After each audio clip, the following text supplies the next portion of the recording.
మరి వీటి కబాబ్ అన్నాము, కానీ మసాలా వడల్లా చేసి వేస్తున్నామంటే మనమైతే సౌత్ ఇండియాలో ఈ వడ అది ఇది అంటాం.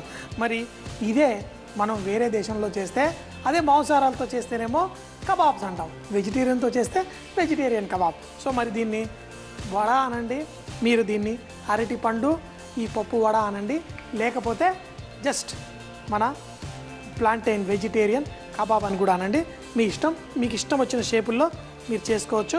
చక్కగా మసాలా వడ షేపుల్లోనే నేను ఫ్రై చేస్తున్నాను.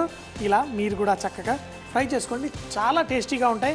మన పప్పు మనం ఏదైతే లెంతిల్ మైసూర్ పప్పు మరి పెసరపప్పు ఏదైతే ఇందులో వాడామో వాటిని మీరు చక్కగా బరకగా చేసుకుంటే కనుక ఈ వడలు మంచిగా క్రిస్పీగా వచ్చేస్తాయి.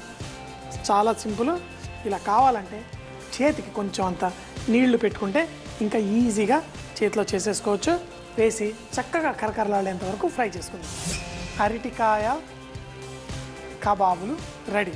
అంటే మనం ఈ వడ షేపుల్లో చేసుకుంటే చాలా బాగుంటుందని, మీరు కావాలంటే దీన్ని బుల్లెట్ షేపుల్లో చేసుకోవచ్చు, కట్లెట్ షేపుల్లో చేసుకోవచ్చు, రౌండ్గా ఫ్లాట్గా చేసి తవ్వ మీద కూడా కుక్ చేసుకోవచ్చు.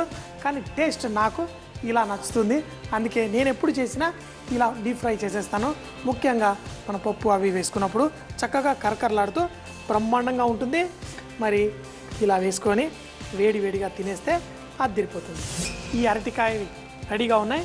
చక్కగా కరకరలాడుతూ వచ్చిన వీటిని మనం ఈ స్వీట్ హాట్ చట్నీ, అది యాపిల్ పండు చట్నీతో